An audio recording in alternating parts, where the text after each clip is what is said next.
Hello hi friends. இப்போ என்னென்னு பார்த்தீங்கன்னா, நம்ம ரேஷன் கடையில் வந்து அரிசி, பருப்பு, எண்ணெய், ஜீனின்னு நிறைய கொடுப்பாங்க. ஒரு சிலர் வந்து நம்ம வந்து அதை யூஸ் பண்ண மாட்டோம். பெரும்பாலும் பார்த்தீங்கன்னா, நாங்கள் வந்து ஜீனி மட்டும் கொஞ்சம் யூஸ் பண்ணுவோம்.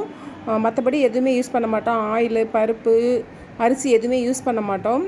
அதெல்லாம் என்ன பண்ணுவோன்னு பார்த்தீங்கன்னா, இப்போ நான் கொட்டுறேன் பாருங்களா, பருப்பு இது வந்து கொஞ்சம் என்னென்னா, இப்போ ஒரு 10 கிலோ பருப்பு சேர்ந்த உடனே எங்கள் ஊர் பக்கத்தில் மகாராஜபுரம்னு ஒரு ஊர் இருக்குது.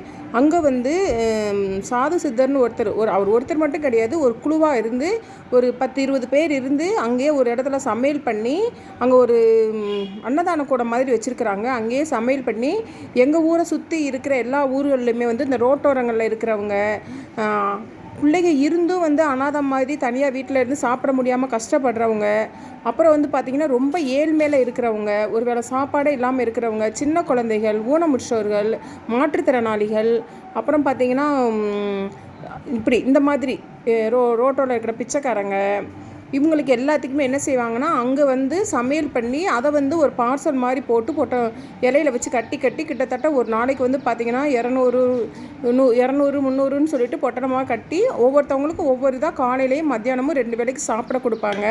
அவங்களுக்கு தான் நாங்கள் வந்து இந்த பையரிசி, பருப்பு, எண்ணெய் இதெல்லாமே கொடுத்துருவோம். அவங்க என்ன செய்வாங்கன்னா, நாங்கள் வாங்குறது அப்பைக்கப்போ வாங்குறத மொத்தமாக சேர்த்து வச்சுருந்து ஒரு 10 கிலோ சேர்ந்த உடனே அப்படியே அவங்ககிட்ட கொடுத்துருவோம். இதுக்கு முன்னாடி என்ன பண்ணோன்னு பார்த்தீங்கன்னா, ஒருத்தவங்களுக்கு வந்து பார்த்தீங்கன்னா, சரி கஷ்டப்படுறாங்கன்னு சொல்லிட்டு அரிசி, பருப்பு, எண்ணெய்லாம் கொடுத்துக்கிட்டு இருந்தோம். அவங்க என்ன பண்ணிட்டாங்கன்னா, எண்ணெயை மட்டும் வச்சுட்டு பருப்பும் அரிசியும் வெளியில் விற்க ஆரம்பிச்சிட்டாங்க. அதாவது ரேஷன் கடையில் ஓசியாக கொடுக்குற அரிசியை எங்ககிட்ட இருந்து வாங்கி 1 கிலோ 10 ரூபான்னு சொல்லி அவங்க வெளியில் விற்று, பருப்பை வந்து 1 கிலோ 35 ரூபா 40 ரூபான்னு சொல்லி வெளியில் நிறையா அந்த மாதிரி எந்த இதுக்கு வாங்குறாங்கல, ஹோட்டலுக்குன்னு நினைக்கிறேன், சரியாக தெரியல, அந்த மாதிரி இடங்களுக்கு அவங்க விற்றுடுறாங்க. நம்ம கஷ்டப்பட்டு வாங்கி சரி அவங்க சாப்பிடட்டும் அப்படின்னா, ஹோட்டலுக்கு வந்து அவங்க வியாபாரம் பார்க்கறதுக்காக கொடுக்குறது அப்படின்னு சொல்லிட்டு ஊடாலேயே இப்போ ஒரு 2 மாதமாக நாங்கள் ஸ்டாப் பண்ணி வச்சுட்டோம். 2-3 மாதம் இருக்கும், 3 மாதத்துக்கு மேலே நாங்கள் ஸ்டாப் பண்ணி வச்சுட்டோம். இப்போ வந்து இவர் வந்து எங்ககிட்ட கேட்டார். ஏற்கனவே வந்து நான் எங்கள் வீட்டில் யாரோட பர்த்டேவாக இருக்கட்டும், நாங்கள் வந்து அவங்களுக்கு வந்து டொனேட் பண்ணுவோம். ரொம்பலாம் பண்ண மாட்டோங்க. டொனேட்னால் நீங்கள் பாத்தில் நிறைய நினச்சிடாதீங்க. ஒரு 1000 ரூபா, ஒரு 2000 ரூபா அந்த மாதிரி டொனேட் பண்ணுவோம். அதனால சரின்னு வந்து எங்ககிட்ட வந்து கேட்டார், உங்ககிட்ட இந்த மாதிரி ரேஷன் கடையில் வாங்கின பருப்பு இதெல்லாம் இருக்கான்னு கொடுங்கன்னு சொல்லிட்டு, சரி ஓகே அவருக்கு கொடுக்கலாமேன்னு சொல்லிட்டு அவருக்கு கால் பண்ணி அவர் தான் வந்து இப்போ எங்கிட்ட இருந்து வாங்கிட்டு போவார். அதனால நாங்கள் பருப்பு எல்லாம் சேர்த்து வச்சுருந்து இந்த மாதிரி மொத்தமாக ஒரு 10 கிலோ பருப்பு வந்த உடனே அரிசியை மட்டும் வந்து அப்பக்கப்போ மாதம் வாங்கிட்டு போயிடுவார். பருப்பு நாங்கள் மொத்தமாக சேர்த்து வைப்போம். ஒவ்வொரு தடவை வந்து வாங்கிடுவார். ஒரு தடவை இருக்கட்டுங்க பருப்பு மொத்தமாக சேர்த்ததுக்கப்புறம் கொடுங்கன்னு சொல்லுவார். அந்த மாதிரி சேர்த்து வச்சு அவருக்கு கொடுத்துருவோம். அவர் என்ன பண்ணுவார்னு பார்த்தீங்கன்னா, அந்த மகாராஜபுரத்தில் அந்த அன்னதான கூடத்தில் வச்சு சமையல் பண்ணி எல்லாமே இந்த மாதிரி கஷ்டப்படுறவங்க இருக்காங்களே, நான் முதலே சொன்னேன் இல்லையா, மாற்றுத்திறனாளிகள், ரோட்டில் இருக்கிறவங்க, அந்த மாதிரி இருக்கிறவங்களுக்கு சமையல் பண்ணி பார்சலாக போட்டு கொண்டு வந்து கொடுத்துருவாங்க. அந்த ரேஷன் கடை ரைஸு, அப்புறம் பருப்பு எல்லாம் இதெல்லாம் அவங்க யூஸ் பண்ணிப்பாங்க. அதனால இன்றைக்கி சரி கொடுக்கலாம் அப்படின்னு சொல்லிட்டு தான் பார்க்குறப்போ லேசாக 1-2 வண்டு இருந்துச்சு. ஐயோ சரி என்ன பண்ணுறது அப்படின்னு சொல்லிட்டு, சரி இதை நம்ம மெத்தில் போய் காய வச்சிடலாம். ஒரு பக்கெட்டில் கொட்டி மேலே மெத்தில் நல்லா வெயில் அடிக்குது, காய வச்சிட்டோம் அப்படின்னா இன்றைக்கி ஃபுல்லாக நம்ம ஈவினிங் எடுத்து வச்சுட்டு நாளைக்கு மார்னிங் கூட கொடுக்கலாம் அப்படிங்கிறதுக்காண்டி தான் சரின்னு சொல்லிவிட்டு நான் அதை காய வைக்கிறதுக்கு தான் அந்த பக்கெட்டில் கொட்டிக்கிட்டு இருக்கிறேன். வேஸ்ட்டாக நிறைய பேர் வந்து பார்த்திங்கன்னா ரேஷன் கடையில் வந்து அரிசி, பருப்பு என்னெல்லாம் வாங்க மாட்டாங்க. அப்படி வாங்காமல் விடாதீங்க. அப்படி வாங்க மாட்டோம், அது யாருக்கு என்ன பலன்னு சொல்லுங்கள், கவர்மெண்ட்டு தான் எடுத்துக்கிறோம். அதை நம்ம வாங்கி இந்த மாதிரி இல்லாதவங்களுக்கு நீங்கள் ஒரு சமையலாவோ பண்ணி போடலாம். இல்லை சப்போஸ் இந்த மாதிரி அன்னதானம் பண்ணுறவங்களுக்கு நம்ம அதை டொனேட் பண்ணால் அதை வந்து அவங்க பண்ணி அந்த பீப்புள் கொடுப்பாங்க. அந்த மாதிரி நம்ம பண்ணலாம். அதனால் தயவு செஞ்சு யாரும் வாங்காமல் விட்டுறாதீங்க. ஏன்னா இதில் வந்து நம்மளுக்கு 2 பெனிஃபிட்டு. ஒன்று பார்த்திங்கன்னா, மற்றவங்களோட பசியை ஆற்றுனா அந்த ஒரு ஆத்ம திருப்தி. இன்னொன்று பார்த்திங்கன்னா, நம்ம ஒரு தானம் பண்ணணும் அப்படிங்கிற ஒரு மனசுக்குள்ளே ஒரு சந்தோஷம். இது 2மே கிடைக்குங்க. அதனால் வந்து தயவு செஞ்சு சொல்கிற, ரேஷன் கடையில் எதுவுமே வேணாம் அப்படின்னு சொல்லாதீங்க. வாங்கி இந்த மாதிரி இல்லாதவங்களுக்கு நம்ம கொடுக்கலாம்.